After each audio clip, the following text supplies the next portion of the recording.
Bueno, pues nos da muchísimo gusto estar aquí en Puebla en este día memorable, 5 de mayo. Vamos a participar en la celebración de la batalla del 5 de mayo de 1862, una batalla en la que el ejército mexicano, con la participación del pueblo, de campesinos, de indígenas de este estado de Puebla, derrotaron al ejército francés, que en ese entonces era el ejército más poderoso del mundo, y pensaban que iba a ser fácil. Así lo expresó el enviado militar de Napoleón III, que no les iba a costar prácticamente nada tomar Puebla e invadir México. Y aquí el general Zaragoza y los que participaron en esa batalla triunfaron, y esto ayudó mucho porque fue el primer encuentro militar de importancia, fue un triunfo que fortaleció el ánimo nacionalista y además permitió al presidente Juárez preparar la resistencia, porque luego de esa derrota Napoleón III envió más refuerzos militares, llegaron 28,000 soldados franceses, pero con el triunfo en Puebla,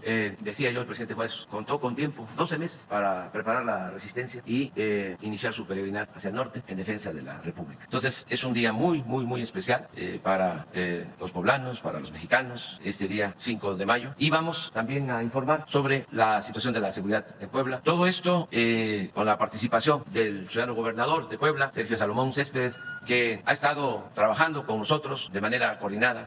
Sergio Salomón es un buen servidor público, un buen gobernador, y estamos trabajando juntos para beneficio del pueblo de este estado tan importante de nuestra República. El programa va a consistir en palabras precisamente y en un informe del gobernador de Puebla. Luego el general secretario, el general Sandoval, va a informar sobre la situación de seguridad, y vamos también el día de hoy a informar sobre la política migratoria. El secretario de Relaciones Exteriores, Marcelo Ebrard, va a informar sobre lo que se ha avanzado en política migratoria, el trato que se está llevando a cabo, trato humanitario para los migrantes, con opciones, con alternativas que nunca se habían logrado. Nunca el gobierno de Estados Unidos había permitido que mediante gestiones, trámites legales, cualquier persona cumpliendo ciertos requisitos pudiese ingresar a Estados Unidos. Antes solo existía la vía de la ilegalidad y el riesgo y el sufrimiento para el migrante. Ahora ya hay canales, ya hay un procedimiento para poder llegar a Estados Unidos, si así se desea. Y eso es lo que va a explicar ahora Marcelo Ebrard, porque queremos que se conozca que existe este mecanismo legal. Esto no lo informan los traficantes de personas, los polleros, y engañan porque cobran a quienes buscan llegar a Estados Unidos. Entonces, todos estos mecanismos que existen, que implican la posibilidad de ir a Estados Unidos a trabajar sin correr el riesgo, sin el sufrimiento, sin ser víctimas de abusos, pues estos mecanismos, repito, se desconocen, y lo que queremos es difundirlos, dar a conocerlos, no solo en México. Como esta conferencia mañanera se escucha, se ve en otros países, en Centroamérica, en países del Caribe, hasta en Sudamérica, pues que se conozca que existen estos procedimientos. Vamos a estar informando para que no se haga toda esta travesía, este viacrucis, con tantos riesgos para las personas que desean llegar a Estados Unidos. Entonces, eso es lo que vamos a tratar el día de hoy. Y, Sergio, adelante. Gracias, presidente. Muy buenos días a todos los que nos siguen en las redes. Primero que nada, queremos decirle que en este día histórico para Puebla, para los mexicanos, es un verdadero honor poder contar con su presencia, señor presidente. Nos sentimos muy honrados con su presencia aquí en Puebla. Muchas gracias. Me permito informarle, señor presidente, sobre varios temas fundamentales para nuestro querido estado de Puebla. Y primero quisiera yo poder tocar el tema del modelo Más Bienestar IMSS en la transferencia de los servicios de salud estatal al IMSS federal.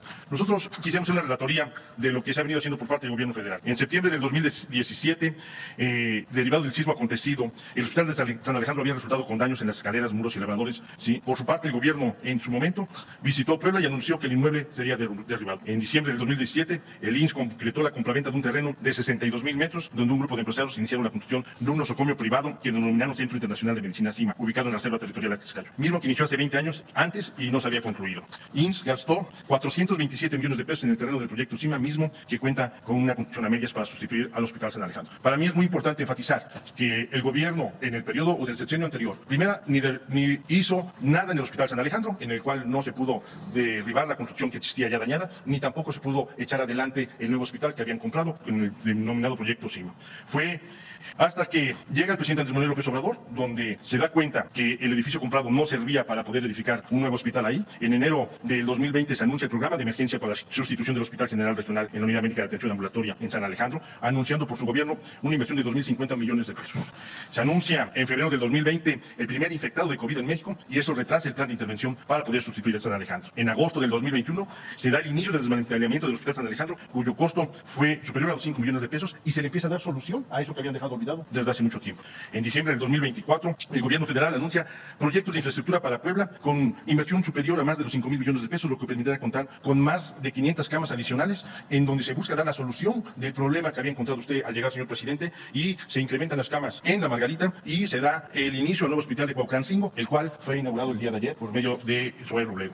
Con esto, para nosotros es fundamental poder dejar muy claro que con el presidente Andrés Manuel López Obrador es cuando él llega a darle solución al gran problema que se había dado después del sismo en el Hospital San Alejandro. Un problema heredado, un problema en el cual se le invirtió mucho dinero y en el cual no se le había dado solución. Por ello, presidente, es importante reconocer el esfuerzo que hace su gobierno y dejar muy claro el periodo y los tiempos en los que se dieron. También es importante informarle que hemos dado ya paso al diagnóstico, se empezó a llevar ya el diagnóstico del Servicio de Salud en el Estado de Puebla, informándole que tenemos un servicio de muy alta calidad acá en el Estado de Puebla, pero que estamos seguros que haciendo equipo con el gobierno federal, con IMSS Bienestar, podremos mejorar en mucho el servicio médico para todos los poblanos y las poblanas. Sabemos de la visión que tiene usted y podemos decirle que con Puebla puede contar para que podamos juntos buscar que la salud de las poblanas y los poblanos esté en mejores manos. De ello mismo quisiera yo informarle que hemos ya trabajado de la mano de su gobierno el nuevo sistema de movilidad metropolitana, línea 4 BRT y una central camionera del sur. En esta línea 4 BRT comprende 41 kilómetros de longitud total, beneficiando a más de 3 millones de habitantes con movilidad segura, cubriendo 6 municipios como es Puebla, Musot, Coronango, Cuauhtlancingo, San Pedro Cholula y San Andrés Cholula, con una inversión cerca de los 1.450 millones de pesos que estaremos compartiendo con su gobierno. Muchas gracias, presidente, por ello. En esa misma modalidad, generando mayor movilidad, se dará paso a la nueva central camionera del sur, una construcción integral central de transporte que tendrá una conectividad con 8 estados de la República Mexicana y tendrá conectividad al interior de todo el estado. Es un esquema de inversión público-privado sin afectación a las finanzas públicas. El estado para esta central de abastos solamente pondrá el espacio físico y la inversión podrá ser de los privados. Desde 1988 solo existe una central camionera en la capital. Hoy en día, con esto daremos un paso muy importante, dada ya la explosión demográfica, y generaremos grandes condiciones en el servicio de las poblanas, de los poblanos y de la conectividad hacia el sur. También, como usted autorizó, el nuevo distribuidor vial de Ejército de Oriente en el Boulevard 18 de Noviembre y Carretera Federal a Tehuacán. Es una inversión de 765 millones de pesos que se compartirá con la Federación. Es una solución para 24,000 vehículos, una obra de alto impacto y de justicia social para la zona sur de la capital, que tendrá el impulso al desarrollo regional del sur-sureste del país, ya que esta es la entrada a la ciudad de Puebla de toda la parte del sureste sin cuota. Es por donde no pasa la autopista y es donde se llega a esto, lo cual nos permite generar mejores condiciones de movilidad para ello. De la misma forma, estamos anunciando el distribuidor vial de la central de abastos en los límites territoriales con Tlaxcala, que permitirá resolver un gran tema de movilidad en ello, generando mejores condiciones y una conectividad funcional con el estado de Tlaxcala, con un apoyo directo de flujo para 21,000 vehículos. Esto nos ayuda a impulsar la economía y a generar mejores condiciones en nuestra principal módulo de abasto de perecederos en el estado de Puebla. También, siguiendo sus instrucciones, estaremos interviniendo en los parques públicos y lineales de la capital: Parque del Arte, Parque Paseo de los Gigantes, Parque Ecológico, Ecoparque Metropolitano, Parque Lineal 1, Lineal 2, Lineal 3, Ciclovía Hermano Cerdán, con una inversión superior a los 250 millones de pesos y que tiene más de 10 años en los cuales no tiene mayor mantenimiento. También anunciamos el plan carretero regional, en donde estaremos rehabilitando 400 kilómetros de la red carretera estatal en 7 regiones beneficiadas directamente, con una inversión estatal por cerca de 1.300 millones de pesos, más la autorización que nos dio usted para poder ingresar más proyectos a la Federación y poder cubrir el resto de nuestra red carretera, que es una red muy importante. De la misma forma, le informo que estamos trabajando para poder generar nuestras escuelas horarias en los centros escolares que son un ícono de nuestro estado de Puebla, un modelo único en el cual usted ha dado cuenta. Estaremos generando sistemas fotovoltaicos, generando ahorros del 75% en el costo por consumo de energía en cada centro escolar, beneficiando a 37,000 alumnos y buscando que se pueda generar o reducir 800 toneladas de emisión de CO2. Con esto empezaremos a dar un avance importante en nuestro compromiso con el medio ambiente. De igual forma, anunciamos la nueva sede del Congreso Estatal que dejó comprometida el señor gobernador Miguel Barbosa Huerta, en donde se generan un proyecto sustentable con adaptación al medio ambiente y su entorno, un edificio legislativo, administrativo y salón de pleno que pueda generar mejor servicio para las ciudadanas y los ciudadanos, entendiendo que ahí está representado el pueblo y unos 41 legisladores. Será un inmueble de 23.500 metros cuadrados y es un proyecto que ha tenido ya la validación, logrando las modificaciones que solicitó el INAH para poder estar de acuerdo al entorno. Es una inversión que tendrá alrededor de 700 millones de pesos, señor presidente, y con esto podremos estar generando mejores condiciones de tema en el servicio público. El edificio que se encuentra actualmente es una sede que ha estado ahí por más de 100 años, una sede que se buscará preservar, dado el valor histórico con el que se cuenta, y busca generar mejores condiciones. En fin, presidente, en Puebla hay gobernabilidad, estamos buscando tender puentes con todos los sectores como usted lo ha ordenado, generando mejores condiciones en los temas de seguridad, trabajando de manera coordinada con los 3 niveles de gobierno y buscando que la rectoría y la guía de su gobierno nos permita seguir avanzando en esta cuarta transformación. Los programas sociales es una base fundamental para la paz y la tranquilidad. Hoy se llega de forma directa y nosotros nos sumamos a los programas federales desde el Estado, como lo he ordenado, sin intermediarios y sin costo alguno para todos nuestros personas. En Puebla, señor presidente, el dinero del pueblo se invierte en el pueblo. Muchas gracias. Con permiso, señor presidente, buenos días. Vamos a informar sobre la situación de seguridad pública en el estado de Puebla. Adelante, por favor, con la presentación.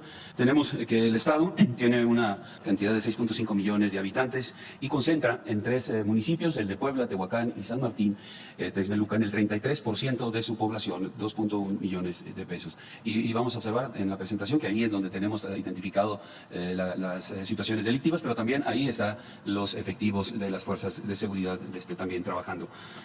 Adelante, por favor. La incidencia delictiva aquí en el estado. Tenemos a la alza tres delitos, que son el robo en transporte, con el 4º lugar a nivel nacional, la trata de personas, la trata de personas en 8º lugar a nivel nacional, y el robo a casa-habitación, en 21º lugar, con una tendencia hacia la alza. Y a la baja tenemos el resto de delitos, robo de vehículos, el 6º lugar a nivel nacional, pero una tendencia a la baja, el secuestro también en 19 lugar, una tendencia hacia la baja, homicidios dolosos, tiene el 20 lugar a nivel nacional y la tendencia también hacia la baja, la extorsión hacia la baja en el 23 lugar a nivel nacional, y en delitos de impacto tiene el 19 lugar a nivel nacional y con la tendencia hacia la baja. Vamos a ver cada uno de los delitos. El robo en transporte, perdón, de conformidad a la información que tenemos del Secretariado Ejecutivo de Seguridad Pública, que es hasta marzo, se registraron 250 delitos de esta naturaleza, tiene el 4º lugar y su tendencia es hacia la alza. En robo de vehículos, adelante por favor, 468 en marzo, su tendencia es a la baja, aquí podemos ver el acumulado anual, y tiene el 6º lugar. La trata de personas, el 8 eventos en marzo, su tendencia es hacia la alza, el 8º lugar a nivel nacional. En el secuestro, solamente se registraron dos secuestros en marzo, aquí tenemos el acumulado, la tendencia va hacia la baja y tiene el 19 lugar a nivel nacional. En homicidios dolosos, 69 homicidios en el estado en marzo, el 20 lugar a nivel nacional con la tendencia hacia la baja. En robo a casa-habitación, 190 eventos delictivos de esta naturaleza, su tendencia es hacia la alza, tiene el 21 lugar, aquí vemos en el acumulado, 629 lo que va del año. En extorsión, 11 delitos registrados en marzo, su tendencia es a la baja, 32 en el año, 23 a nivel nacional. En el total de delitos de impacto, el Estado registra 3.603 delitos de esta naturaleza en marzo, tiene el 19 lugar a nivel nacional, lleva en el año 9.906 delitos de impacto con una tendencia hacia la baja. Los homicidios dolosos, por entidad federativa en la presente administración, hasta el mes de marzo, el Estado ocupa el 13 lugar a nivel nacional con 3.981 homicidios dolosos, está nada más por encima de la media es 3.801. Estos homicidios dolosos por cada 100.000 habitantes, el Estado está en 20 lugar con 60 homicidios, cuando la media es 105 homicidios. Los municipios con mayor incidencia delictiva en lo que es homicidios dolosos, robo de vehículos, narcomenudeo, se encuentran Puebla, Tehuacán, San Martín, Texmelucan y Tecamachalco. Estos 4 municipios concentran el 56% de este tipo de delitos. Aquí está lo que es de alguna manera el corredor industrial, la carretera, ahí es donde se presentan estos delitos, pero también ahí está presente las autoridades trabajando, buscando reducir estos delitos. En cuanto a efectivos de seguridad pública, tenemos en la parte estatal 2.128 elementos operativos, en la parte municipal 8.619 elementos y hacen un total de 10.747 elementos. Tiene un déficit de 38% de conformidad al promedio de policías que maneja la ONU que debe de existir en relación a la cantidad de habitantes. Los municipios con mayor presencia policial es Puebla, Tehuacán, Textiutlán, San Andrés Cholula y Atlisco. En cuanto a las fuerzas de seguridad federales, tenemos al Ejército y Fuerza Aérea con 3.862 elementos, a la Secretaría de Marina con 183, a la Guardia Nacional 2.332, haciendo un total de personal operativo de 6.377 elementos, que sumados a las fuerzas operativas en el ámbito estatal y municipal, hacen un gran total de 17.124 elementos operativos que despliegan, adelante por favor, en lo que son las 10 coordinaciones regionales de la Guardia Nacional en la que se delimita el Estado, y también cuenta con su coordinación estatal de la Guardia para garantizar los esfuerzos que se hacen aquí en esta entidad. En cuanto a construcción de compañías de la Guardia Nacional aquí en Puebla, tenemos que en el 2020 en Atempan se construyó una instalación, en el 2021 fueron consideradas 4, se concluyeron Huachinango, Tecamachalco, Acatlán y San Martín Texmelucan. En el 22, en el proyecto del 22 se consideraron 7, 3 ya están concluidas, que son Acatzingo, Chalchicomula, Santa Inés, y 4 están en proceso de construcción, Zacatlán, Cuetzalan, Esperanza y Zapotlán. Para el programa del 23 están consideradas otras 4 compañías más. Está en Libres, en Palmar de Bravo 2, en Chautla de Tapia una más. También el Ejército cedió a la Guardia Nacional 4 instalaciones para que fueran empleadas por las compañías de Guardia Nacional. En total, el Estado tendrá para el 2024 20 instalaciones, 20 compañías desplegadas en todo el Estado, con atención precisamente a lo que es la parte del corredor industrial, la parte donde están las vías de comunicación. Adelante, por favor. En cuanto a la asignación de recursos federales y estatales en materia de seguridad pública para este año, en lo que es el Fondo de Aportaciones para la Seguridad Pública, el Estado recibe 358.8 millones de pesos, y en lo que es el fortalecimiento de los municipios y demarcaciones territoriales, 5.844.2 millones de pesos. En cuanto a aseguramientos, aquí en esta entidad se han tenido como relevantes pues 1.523 detenidos, 4.345 vehículos asegurados, 7 aeronaves, 551 armas de fuego, más de 14.000 cartuchos, 16 granadas, 10 millones de pesos asegurados a la delincuencia organizada, así como $164.680, y se han recuperado 19.2 millones de litros de combustible robado. También 10 kilogramos de fentanilo asegurado. En cuanto a búsqueda y rescate, se han registrado 19 eventos, han participado 59 elementos, asistiendo a 5 personas. También con motivo de alertamientos aéreos y trabajos de inteligencia, se han registrado 2 eventos y en los cuales se logró el aseguramiento de 2 aeronaves. Finalmente, en la aplicación del Plan DN3, Plan Marina y Plan de la Guardia Nacional, se ha participado en 225 eventos con 1.263 personas beneficiadas, participando las 3 fuerzas o Fuerzas Armadas y Guardia Nacional, atendiendo incendios forestales, lluvias severas, incendios urbanos, derrames de sustancias químicas, explosiones, hundimientos, amenazas de bomba y accidentes aéreos. Es todo, señor presidente. Muchas gracias. Buenos días. Con su permiso, señor presidente, señor gobernador, compañeras, compañeros de gabinete. Me ha pedido el señor presidente les exponga a ustedes en qué nos encontramos respecto a lo que México ha venido planteando desde el inicio de la administración, de que deben abrirse caminos, vías regulares, legales, documentadas, para las personas que resuelven, deciden o tienen interés en trabajar en los Estados Unidos o por razones de reunificación familiar. Desde un principio, el presidente López Obrador ha venido planteando que debe abrirse ese camino y al mismo tiempo hacerse una inversión en los países que tienen dificultades económicas para que no sea una migración, una movilidad forzada por la pobreza o por condiciones de inseguridad. Bueno, ¿dónde nos encontramos en eso? A resultas de los planteamientos que acabo de señalar, se hizo una declaración de Los Ángeles, la ciudad de Los Ángeles, sobre migración y protección, y se firmó un memorándum de entendimiento con Estados Unidos por primera vez en la historia sobre movilidad laboral, porque ese término significa que se acepta que la movilidad laboral es legítima, es válida y que puede conducirse por vías regulares, seguras y ordenadas. A partir de ello, que mucho debe reconocérsele al presidente Biden, esa disposición por avanzar en esta dirección, se han otorgado o se van a otorgar entre 2022 y este año alrededor de 885,000 permisos y visas de trabajo para personas migrantes y para quienes están moviéndose en búsqueda de trabajo y movilidad laboral. 885,000. Esto nunca había pasado. ¿Cómo se desglosa esa cifra? La siguiente, por favor. Gracias. ¿Cómo se desglosa? Las vías para acceder al mercado laboral de los Estados Unidos o bien a reunificación familiar, las principales vías son las siguientes. En el año 2022, en visas H2A y H2B para mexicanas y mexicanos, se alcanzó la cifra de 360,656 visas. Es el mayor número en la historia de nuestro país. Repito, 360,656. Esperamos para este año que sea inclusive un poco mayor. Hay una cifra récord de ampliación de visas H2B para trabajadores en retorno y nacionales de Honduras, Guatemala y El Salvador. Se preguntarán ustedes, bueno, ¿y por qué yo reporto eso? Porque el presidente López Obrador en cada mesa que nos hemos sentado habla pensando en Centroamérica y en otros países, incluso en Sudamérica y el Caribe, no nada más en lo que a México le compete, sino también a otros países. Entonces, cifra de ampliación de visas H2B, llevamos 64,716. Esto es Honduras, Guatemala y El Salvador. Otro acuerdo que se logró, otro entendimiento, los nuevos permisos humanitarios con acceso formal al mercado laboral estadounidense para personas de Cuba, Haití, Nicaragua y Venezuela. Aquí se pactaron 360,000 este año en curso. Desde luego este número pues, no tiene precedente, no se había hecho antes.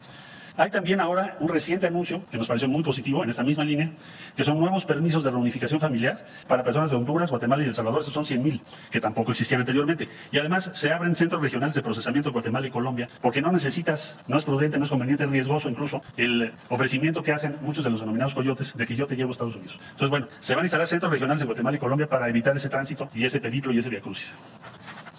Informar esto siempre es importante. Ahora es más importante también por otra razón, porque estamos viendo un flujo en los últimos días muy importante sobre la base de un engaño que ya mencionó el señor presidente, que es, le dicen a las personas venezolanas, centroamericanas, apúrense para llegar a Estados Unidos, cruzando México, porque el 11 de mayo van a quitar el título 42. ¿Qué es el título 42? Una disposición tomada por Estados Unidos por razones sanitarias, por el COVID-19, que persona que llegue por la frontera de México o bien por la frontera de Canadá a los Estados Unidos puede ser regresada de inmediato por razones sanitarias. Entonces están diciendo a las personas que como esa disposición ya no va a estar vigente, que ahora sí se puede ir a Estados Unidos. Les cobran entre 5 y 7 mil dólares persona. Es importante esta información para que no les engañen. En primer lugar, no es cierto, porque ya nos lo hicieron saber así los americanos ahora que hicieron su conferencia de prensa, que van a dejar de repatriar a personas que ingresen de manera indocumentada. Eso no es cierto. Tienen otras disposiciones legales. Pero además, invitar a las personas que tienen interés en llegar a Estados Unidos en acceder a la aplicación que permite que hagas tu solicitud para poder ingresar a los Estados Unidos sin necesidad de hacer todo el periplo, cruzar 1, 2, 3, 4, 5, 6 países, luego cruzar la frontera, cruzar México, correr todos los riesgos, llegar a Estados Unidos para que luego te repatrien o te manden a otro país. Entonces, hay una fórmula que es esta página, que está aquí. Muchas gracias, te lo aprecio.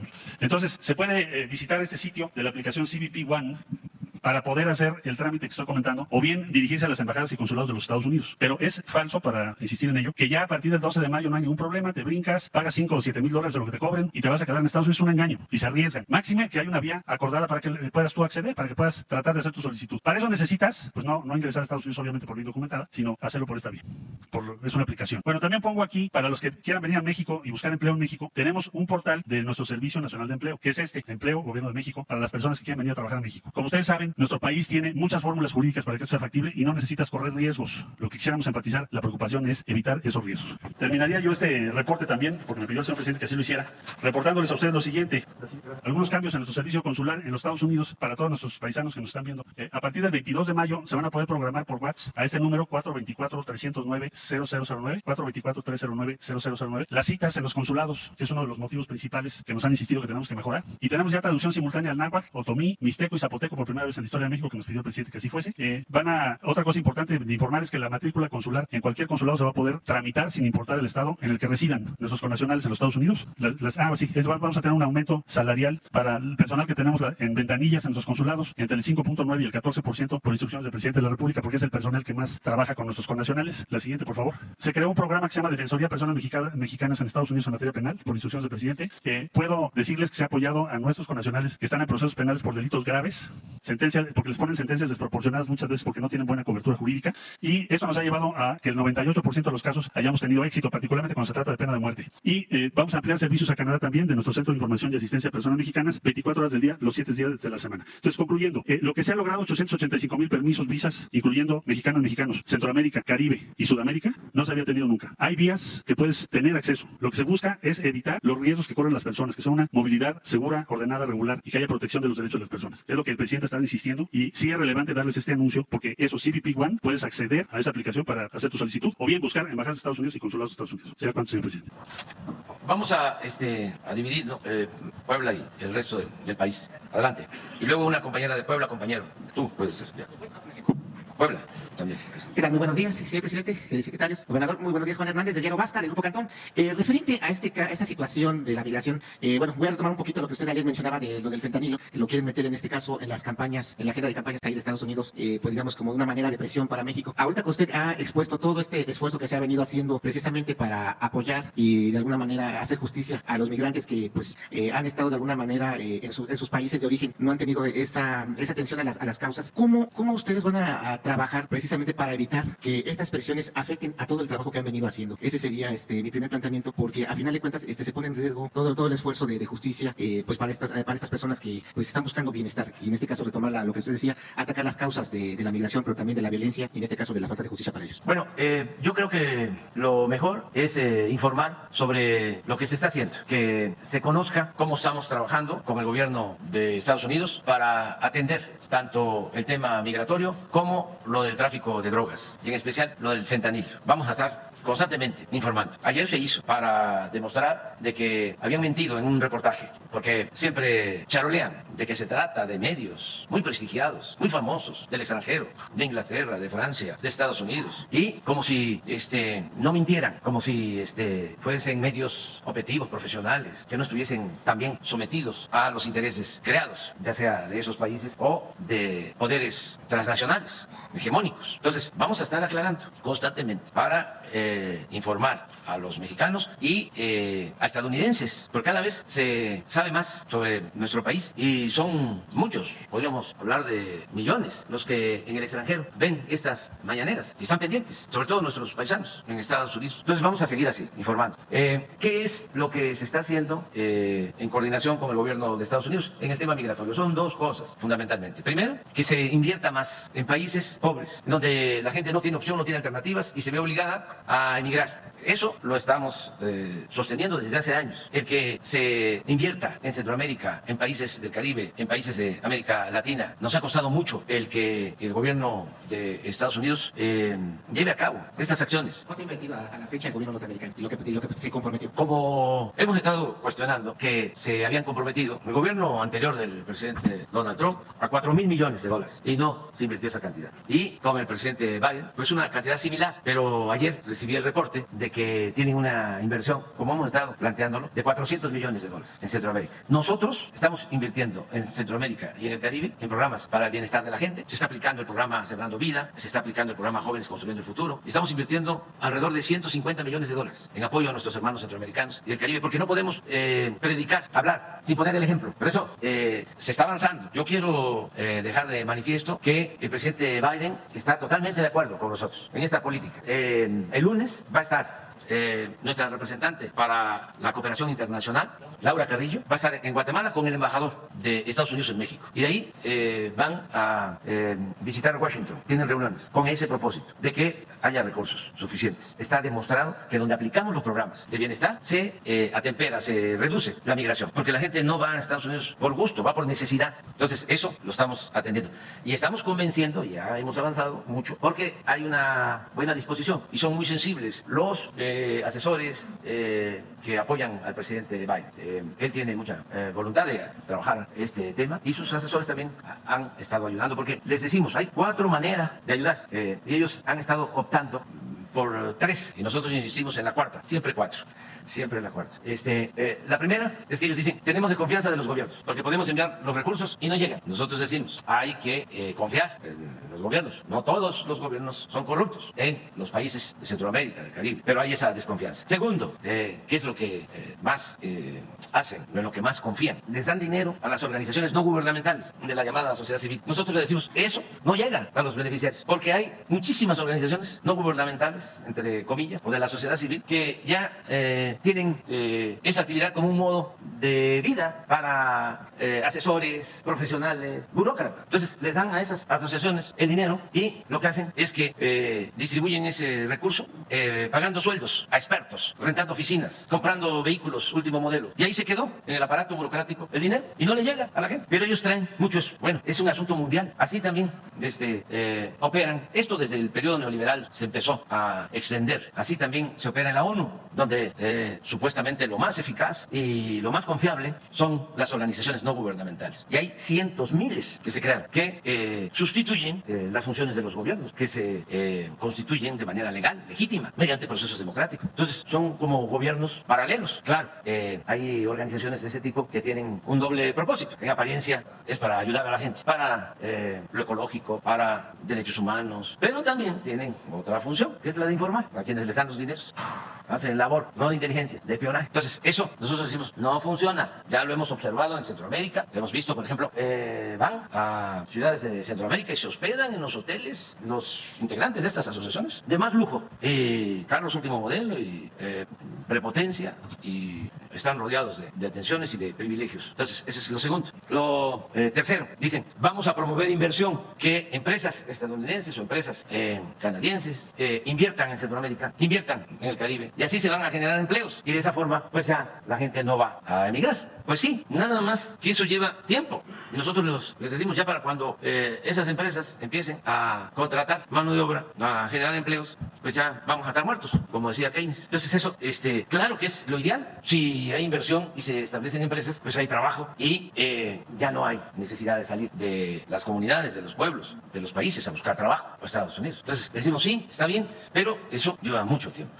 Entonces, el planteamiento 4 A ver, ya tenemos un modelo que se aplica en Centroamérica, un ensayo, en donde de manera directa se le apoya a los productores para que siembren, para que cultiven su tierra, y de esa manera no se vean obligados a emigrar. O se les apoya a los jóvenes en capacitación. Un año se les da, como sucede en México, se les contrata como aprendices y se les paga un salario mientras se están formando en empresas, en comercios, en el campo, y de esa forma ellos tienen opciones, tienen alternativas. Bueno, en eso vamos avanzando, porque, repito, hay muy buena disposición y hay sensibilidad con el gobierno del presidente Biden. Yo espero que esos 400 millones se puedan convertir en 4.000, y ya tenemos evaluaciones de que funciona, y eso atempera, disminuye el flujo migratorio. Vamos a seguir en eso. Lo segundo, que es muy importante, es lo que aquí Marcelo expuso.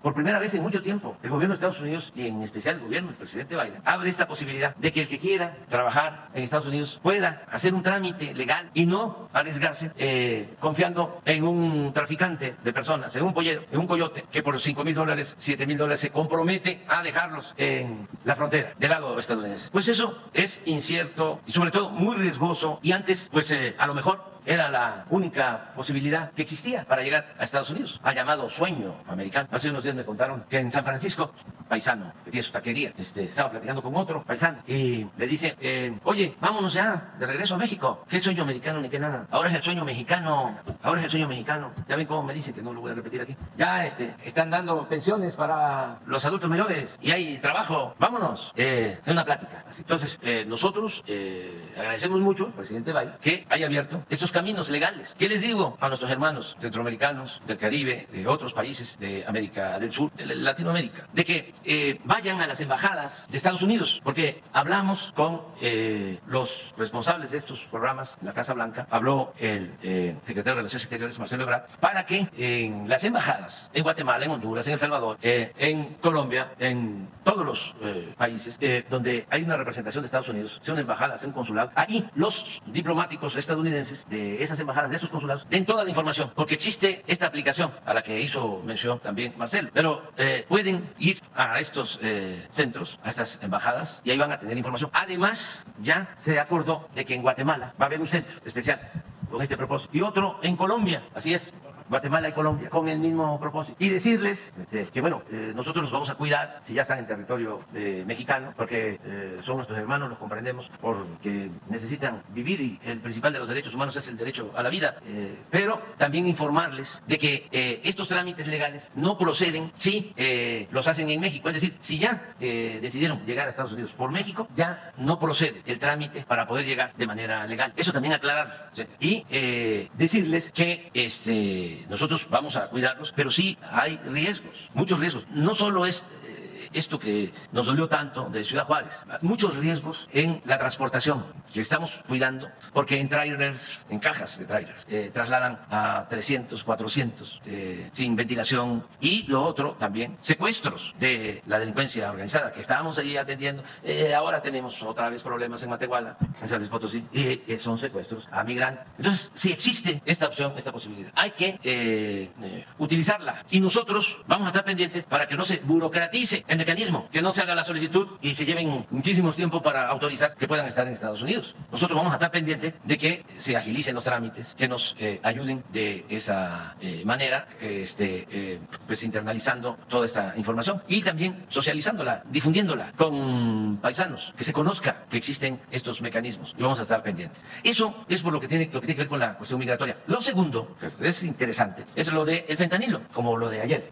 Les informo, estuvieron legisladores de Estados Unidos con nosotros en un plan de cooperación, serios, responsables, no politiqueros, no de esos que andan solo buscando votos, como sea, mintiendo y manipulando, ¿no? Bueno, vinieron de los dos partidos, del Partido Republicano y del Partido Demócrata. Nos reunimos y me pidieron de que interviniéramos con el gobierno de China para que se controlara lo de la llegada de fentanilo de Asia, suponiendo de que el fentanilo se enviaba de Asia y en especial de China. Entonces le escribí una carta al presidente de China, que siempre ha tenido con nosotros un trato respetuoso. Me acuerdo, y no nos vamos a olvidar, del apoyo que recibimos del gobierno de China cuando la pandemia, que no teníamos equipos equipos. Y ellos nos mandaron equipos de protección a médicos, enfermeras, nos mandaron ventiladores, vacunas. Se lo vamos a vivir agradecidos, vamos a estar siempre agradecidos con ellos. Bueno, entonces, como hay esa relación de amistad, México tiene relaciones de amistad con todos los gobiernos, con todos los pueblos del mundo. Bueno, le envié una carta para que nos ayudaran, pues informándonos de cargamentos de fentanilo que salen de puertos de China hacia México y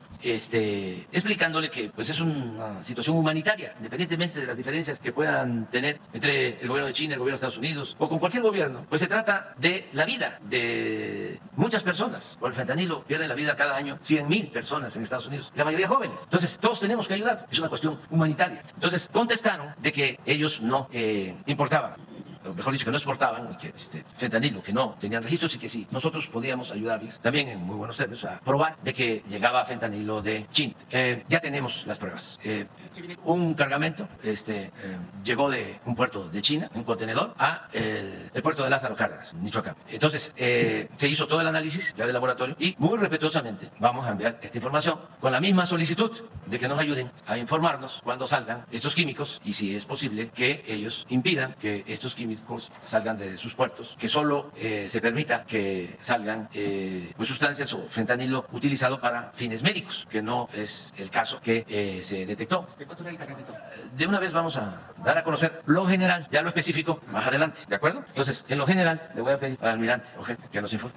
Sí, algo muy general. Hace unos días detectamos un contenedor en Lázaro Cárdenas que trae alrededor de 600 bultos de una cosa que le llaman resina de combustibles, algo así, de aproximadamente cada bulto 34, 35 kilos, son unas bolitas. Hubo cierta duda, los perros marcaron algo y nos juntamos el laboratorio que tenemos nosotros de alta especialidad dedicado a detectar sustancias ilícitas, igualmente el laboratorio que tiene la aduana y el laboratorio del COFEPRIS. Nos pusimos de acuerdo los tres. Esto se lleva su tiempo porque hay que hacer un análisis muy profundo, o una investigación muy profunda porque es algo muy serio. Y ayer precisamente viajaron elementos de la aduana, elementos de nosotros y elementos de COFEPRIS. Volvieron a hacerle los análisis a los bultos y el producto viene contaminado con fentanilo y con metanfetamina. Esa es a grosso modo lo que se va a hacer. Ya después se haría la información más explícita, ¿no? ¿De dónde viene exactamente? De China. ¿De China? ¿Pero de algún Shanghái?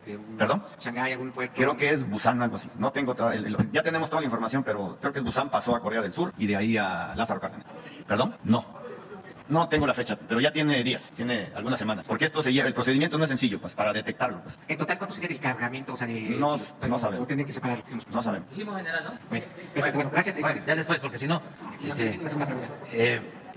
y vamos a enviar una carta al presidente de China con esta información de manera muy respetuosa, muy respetuosa, reiterando la solicitud de que nos ayuden con la información, porque eso nos permitiría tener más control y evitar que los politiqueros de los partidos que buscan en Estados Unidos ser candidatos y diputados o senadores o tener cargos, no tengan elementos, que se vayan a otro lado, pero que no estén utilizando este asunto. Y además que no engañen, porque son muy mentirosos, tanto algunos políticos de Estados Unidos como los medios de información en Estados Unidos, mentirosos, porque han hecho creer a mucha gente, a millones de estadounidenses, que los migrantes llevan fentanilo a Estados Unidos, que los migrantes llevan la droga a Estados Unidos. Cuando el migrante va a buscarse la vida, va a trabajar, que no, Estados Unidos se fundó con migrantes. ¿Quiénes en Estados Unidos no son migrantes? ¿Y qué? Cuando llegaron, llevaban droga, no iban a trabajar, no iban a contribuir a que se convirtiera Estados Unidos en una gran nación. Pero como hay tanta manipulación, una mentira que se repite muchas veces puede convertirse en verdad si no se enfrenta, si no se combate esa mentira. Pero lo que estamos viendo en las encuestas es de que muchos millones piensan que los migrantes son los que llevan la droga a Estados Unidos. Entonces vamos a estar aquí informando sobre este tema y repito, hay muy buena relación con el gobierno del presidente Biden. Pues cuando tengamos todos los elementos, la carta y un anexo con el expediente, con las pruebas. No, al presidente de China. A ver, dígale usted. De Qingdao, China. Sí, nada más que también adelantamos. El contenedor no se abrió en Corea. O sea, pasó el barco, pero el contenedor no se abrió. O sea, desde que salió el contenedor de China, venía ya con este producto. Lo están haciendo, quedamos con el compañero. Vamos. Compañero, tú, sí. Es que también Gracias, muy buenos días a todos. Bienvenido a Puebla, presidente. Preguntarle, hace unos días vimos muy activo al gobernador Sergio Salomón en Ciudad de México, en el gobierno que usted encabeza, haciendo algunas gestiones para el Estado, pero una principalmente que es por la que le quiero preguntar es sobre la devolución de un crédito fiscal que impuso el SAT durante el gobierno de Rafael Moreno Valle por una presunta evasión fiscal. El monto es por 2.600 millones de pesos. Quiero preguntarle, presidente, si su gobierno está en posibilidad de hacer esta devolución total de este crédito que le planteó el gobernador al Estado, saber si se va a hacer a través de especies, si se va a hacer a través de recursos o en obras. Esa es una primera pregunta. Sí, pues estás muy informado. Sí, me lo planteó el gobernador. A lo mejor tú puedes responder. Nosotros estamos ayudando al gobernador, porque ayudar al gobernador de Puebla pues es ayudar al pueblo, o sea, a los poblanos. Entonces, di instrucciones que lo atendiera sobre este tema y ahora les voy a informar cómo vamos. Gracias, presidente. Efectivamente, ya se retornó el 75% del crédito, alrededor de 1.900 millones de pesos, y seguimos gestionando con el señor presidente, que me ha dado instrucciones de que pueda generar algún otro tipo de proyectos por medio de las dependencias adecuadas para ver cómo se puede seguir apoyando a Puebla, cosa que agradecemos mucho, y estoy seguro de que no solamente recuperaremos eso, sino que el apoyo del gobierno federal será aún más grande, como viene siendo hasta ahora. Gracias. 1.900 millones, señor presidente. Gracias. Y la segunda pregunta, presidente, pues Puebla no es ajeno a la efervescencia política que se vive ya a nivel nacional. Preguntarle, sobre todo porque hay actores políticos en la entidad que se han adelantado ya a empezar a promocionarse para la gubernatura del Estado, pero han utilizado su nombre y han utilizado incluso su cercanía con usted para decir que pues ellos son los favoritos. ¿Usted tiene favorito en Puebla, presidente, o favorita? No, sí, tengo como 6 millones de favoritos. Esa es la población de Puebla aproximadamente. ¿Cuánto es la población? Sí, todos son mis favoritos. 6 millones. ¿Qué le diría a aquellos que se están promocionando con su... No me meto en eso, no. Le tengo mucha confianza a la gente, a los poblanos. El pueblo es sabio, no le gusta a los conservadores cuando lo digo. Un intelectual de los conservadores dijo que no era cierto que el pueblo fuese sabio, que el pueblo era de lo peor. No exagero, y es de esos afamados intelectuales. Yo no comparto ese punto de vista. Yo le tengo mucha confianza al pueblo. Además, ¿cómo no le voy a tener confianza al pueblo? Si el pueblo es el que me ha sacado adelante, siempre. El pueblo es el que me ha sacado a flote, porque el pueblo es mucha pieza. Entonces, le tengo confianza a la gente, y en procesos de elección, pues es el pueblo el que va a decidir, en todos los casos. Ya no hay dedazo, no hay tapado, no se permite utilizar el presupuesto público, que es dinero del pueblo, para apoyar a ningún candidato, a ningún partido. Todo lo que existía desde cuando menos la época de Porfirio Díaz, porque ahí nació el tapado, él creó lo del tapado, cuando no podía reelegirse, la primera vez que llega a la presidencia, porque había llegado con la bandera de la no reelección. Entonces, el primer periodo, pues ni modo que modificara la Constitución y que se reeligiera. Entonces, ¿qué hizo? Impulsó a su compadre, a Manuel González, que por cierto estuvo aquí luchando, y aquí perdió el brazo, no en la batalla de Puebla, sino un año después, cuando el sitio de Puebla, que si no me equivoco fueron 62 días de resistencia, y estuvo Porfirio Díaz en esa batalla, y estuvo Manuel González, y ahí perdió el brazo, por eso le decían el manco. Entonces lo impulsa, pero habían otros, como 10 aspirantes, y Porfirio Díaz guardó silencio. Ya cuando se iba acercando la fecha, pues ya dio la línea a todos sus hombres fuertes que tenían en los estados, jefes militares, gobernadores, de que debía ser el candidato Manuel González, y empezaron a llegar los telegramas. Por eso es el primer tapado de San Luis Potosí. Aquí todos estamos con Manuel González. Y otro telegrama de Campeche, aquí en Campeche vemos con simpatía a Manuel González. Y otro telegrama, a lo mejor de Nuevo León o de Chihuahua, aquí todos con el manco. ¿No habrá tapados en ninguna de las asociaciones? Eso era, pues, ahí se creó lo del tapado, que hasta hace poco, acuérdense, bueno, los demás se dan, pero esto es bueno para los jóvenes. El presidente en turno era el que decidía quién lo iba a sustituir. Entonces, Miguel de la Madrid, por no irnos tan atrás, decidió que iba a ser Salinas. Antes, López Portillo decidió de que iba a ser Miguel de la Madrid. Antes, Echeverría decidió que iba a ser López Portillo. Antes, Díaz Ordaz decidió que iba a ser Echeverría. Antes, Adolfo López Mateos decidió que iba a ser Díaz Ordaz. Antes, Adolfo Ruiz Cortines decidió que iba a ser Adolfo López Mateos. Así era. Bueno, ¿y cómo le decían? Decía en ese entonces el finado Fidel Velázquez: nadie se mueva, el que se mueve no sale en la foto. Entonces, todos callados, pura simulación. Y ya cuando llegaba el momento, iba don Fidel a la oficina del secretario, como lo hizo seguramente visitando al licenciado López Portillo. La CTM apoya al licenciado López Portillo. Ese era el destape. Y luego la CNC, ese mismo día llegaban. A ver, y luego la CNOP, ya estaba. Pero además, fíjense, cuánta democracia había, que en ese tiempo, cuando destapan a López Portillo, no hubo candidato opositor formal, fue candidato único, porque también había partidos paleros, eso no lo voy a mencionar, que se fueron creando para simular de que había democracia. Pero en ese sexenio, ni siquiera eso, creo que sí hubo independiente, Valentín Campa. ¿Sí? ¿Cuántos votos sacó?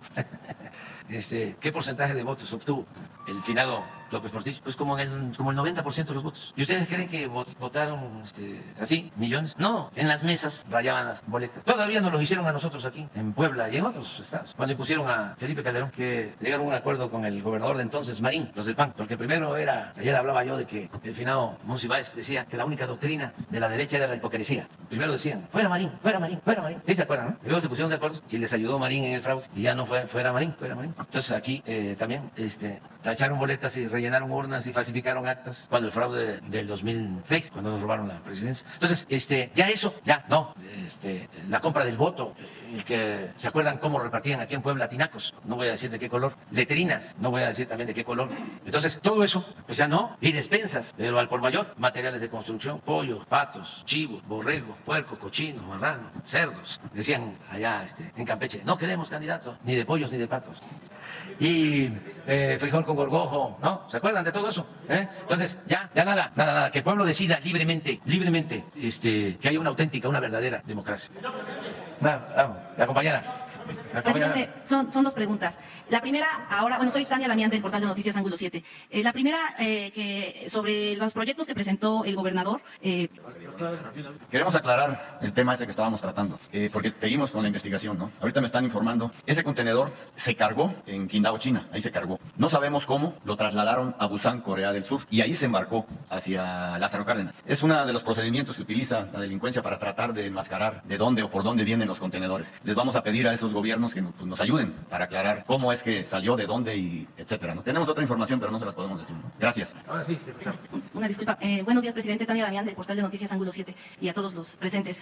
Preguntarle de los proyectos que presentó el gobernador. Esta es la primera pregunta. La nueva línea 4 del Ruta, lo de la central camionera, lo del distribuidor o los distribuidores periféricos, más o menos cuántos recursos serán estatales y cuántos federales. No sé si tendrán un aproximado.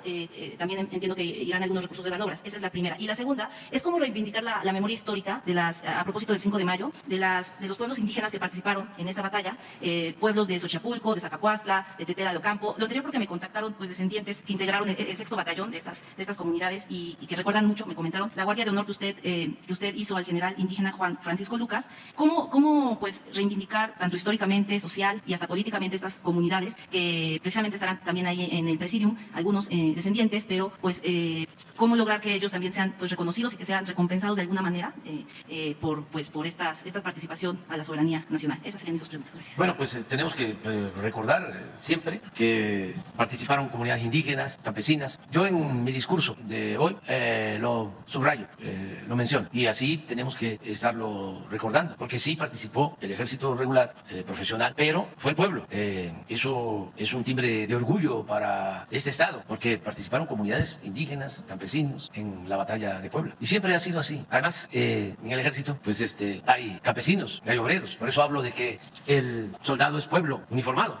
Y sí, hay que seguir reconociéndolos. En Puebla, históricamente, en todas las luchas, se hablaba de los serranos, siempre, y dirigentes muy importantes en el movimiento de reforma. Y no se olvida eso está presente en los municipios, en los pueblos de este estado, la lucha de las comunidades, de los pueblos, eso existe. Había hasta una rivalidad entre serranos y los del Valle, tenía un nombre, nada más que no olvido, los que vivían en la planicie del estado. Los serranos sí eran muy identificados, definidos, los de Zacapuastla, de todas las comunidades y municipios de las sierras. Pero bueno, siempre vamos a estarlos recordando. Sus historias, sus versiones, cómo participan. Sí, podría hacer eso. Sí, con la Secretaría de Educación Pública, con Cultura, Memoria Histórica. Le vamos a pedir aquí a Jesús que nos ayude y que platique contigo para ver qué se puede hacer. Y lo otro, sí, estamos trabajando de manera coordinada. Sergio ya se entrevistó con Jorge Mendoza de Manobras para ver lo de financiamiento de estas obras de infraestructura, todo esto que él planteó, y también nosotros vamos a ayudar. También ya se entrevistó con el subsecretario de Egresos, Juan Pablo Devoto, y se está viendo cómo ayudamos para que sus planes se lleven a la práctica, se conviertan en realidad, y tenemos el compromiso de resolver el problema de salud en Puebla. El Seguro Social tiene que seguir trabajando para entregar los hospitales y que no haya falta de médicos, de especialistas, de medicinas, que estén en buen estado las instalaciones médicas. En fin, estamos trabajando de manera coordinada. A ver, ya nos vamos a ir, Si nos vemos todos los días. Presidente, gracias. Sobre el tema de migración, yo quería abundar un poco. ¿Cuál fue el análisis que hicieron de qué va a pasar en la frontera de México una vez que concluya el título 42, ahora que se reunieron con la funcionaria de Estados Unidos? También se informó que México va a seguir aceptando migrantes por razones humanitarias a pesar de que concluya este título, porque entiendo va a haber otro mecanismo para deportar a los migrantes. Entonces, ¿qué se espera que pase en la frontera? Si podría desbordarse la situación, o cuál fue el análisis que hicieron y qué tantos migrantes podría recibir nuestro país. Bueno, con la información que se está dando, nosotros pensamos que no va a aumentar el flujo migratorio, porque se está abriendo una opción, una alternativa. Apenas anunció el presidente Biden de que se finalizaba o se iba a finalizar lo de la emergencia sanitaria y empezaron coyotes, que también se disfrazan de defensores de migrantes. Empezaron a hablar de que se organizaban caravanas, pero al darse la información de lo que se está haciendo, mucha gente no va a dejarse engañar. Y eso es lo que estamos llevando a cabo. Y nuestro compromiso de siempre dar un trato humanitario a los migrantes, pero informarles que existen estas vías,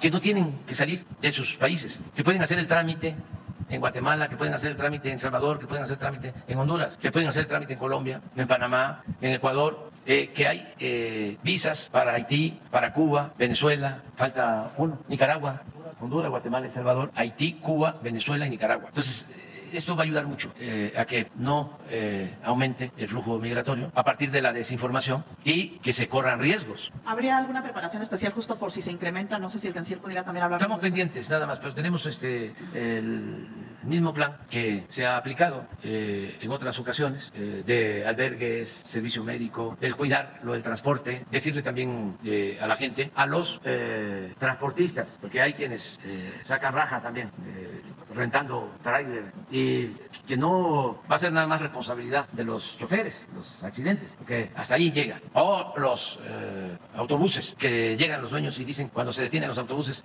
es que me robaron el autobús, yo no sé nada, no tuve nada que ver. Ya ese cuento no va a funcionar, no funciona. O sea, vale más que lo sepan, porque nos están ayudando las fiscalías estatales. Y sobre el número, no sé si salió un comunicado, no sé si el canciller podría hablar sobre un cálculo que se tenga de cuántos migrantes podrían ser deportados de Estados Unidos. No, eso no lo manejamos, porque además los números que se dan siempre son mayores y no sucede nunca el que se rebasen las metas, los números. No sé si quieras tú, Marcelo, hablar sobre esto. Bueno, yo lo único que diría es reiterar las cifras que acabo de dar sobre nuevas vías para poder acceder a los Estados Unidos. Ese es el punto medular. Lo demás pues, es entrar a la especulación. ¿Qué serían las cifras importantes? El concepto importante. Nuevos permisos humanitarios con acceso formal al mercado laboral de Estados Unidos para personas de Cuba, Haití, Nicaragua y Venezuela son 360,000 para este año. De esas hoy en día ya tenemos 90,000 personas que siguieron este procedimiento y están ya en Estados Unidos. Llegaron vía aérea porque hicieron su aplicación. Permisos de reunificación familiar y para movilidad laboral de Honduras, Guatemala y El Salvador, esto es nuevo, adicional, son 100,000. Pero no puedes intentar las dos. Si quieres solicitar o tramitar esto y ya estás en otro país, pues evidentemente ya la aplicación a lo mejor no va a funcionar. Pero todos son 360,000 más 100,000 adicionales. Y 64,716 son las visas H2B, que son para también Honduras, Guatemala y El Salvador. Entonces, pues son cifras importantes porque no se tenían antes. Insistirle a las personas que nos están viendo que lo que les están diciendo que por $7,000 los llevan a la frontera con Estados Unidos con los trailers y todas estas vías muy peligrosas y que ya no los van a regresar es falso. Los están engañando. Pasó hace unos meses también con Haití. Por eso es importante dar esta información. Y bueno, les estaremos informando. Gracias, señor presidente. Gracias, presidente. Y preguntarle, ya la Organización Mundial de la Salud declaró el fin de la emergencia por la pandemia de COVID. Si en México también estarían declarando esto en los próximos días o qué van a hacer. Sí, estábamos esperando esa declaración y el martes que vamos a informar sobre salud se va a emitir un comunicado al respecto. El martes. Ese día ya se declararía el fin Sí, de la pandemia. no. Ese día vamos a que los médicos expongan. Antes nos vamos a reunir. El lunes tenemos reunión a las 6 de la tarde con los integrantes del sector salud y ya van a tomar una decisión y van a informar el martes sobre este asunto. Vámonos a desayunar ya, ¿no?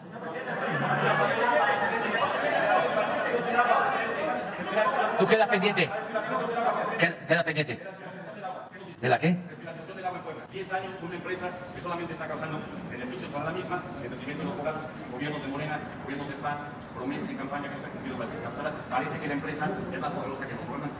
¿Qué nos dices? No, eso no es cierto, pero hay que ver de qué se trata, de cuándo se dio ese contrato, ese convenio, ¿sí? Cuándo se concluye, cuándo termina, si es bueno o malo el servicio, todo lo que se tiene que ver en estos casos. Hay 3 juicios perdidos de la empresa porque contamina, no limpia y cobra. A veces, entonces, porque eso es ¿Es de nosotros? ¿Es federal? No.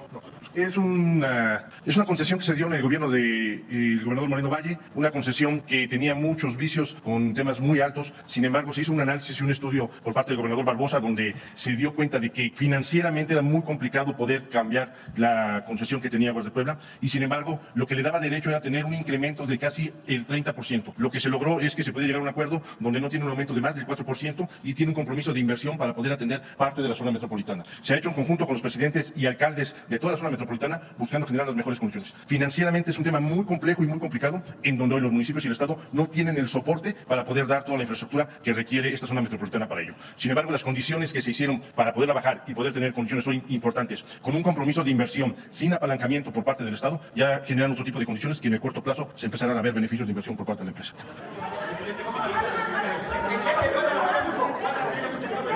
Es recíproco y vámonos a desayunar. Vamos al acto. Vamos. No, es de eso. No hablamos. Me da muchísimo gusto verles. La prensa, los medios en Puebla siempre han estado a la vanguardia. Me consta, porque por aquí pasé caminando. Cuando el éxodo por la democracia, 1991, o sea que tiene que 20. Ya llovió. Bueno, y los medios en ese entonces y siempre aquí en Puebla informan con objetividad, con profesionalismo. La mayoría. ¿Cuándo regresa, presidente? La mayoría. Siempre voy a estar aquí, Puebla. Tengo la dicha enorme de conocer los 217 municipios de Puebla. Sí, y imagínense, Cholula con tanta historia, con tanta cultura. ¿Sí? Y así todos los pueblos, todas las regiones. Eso lo van a decidir ustedes. Bueno, gracias a Dios.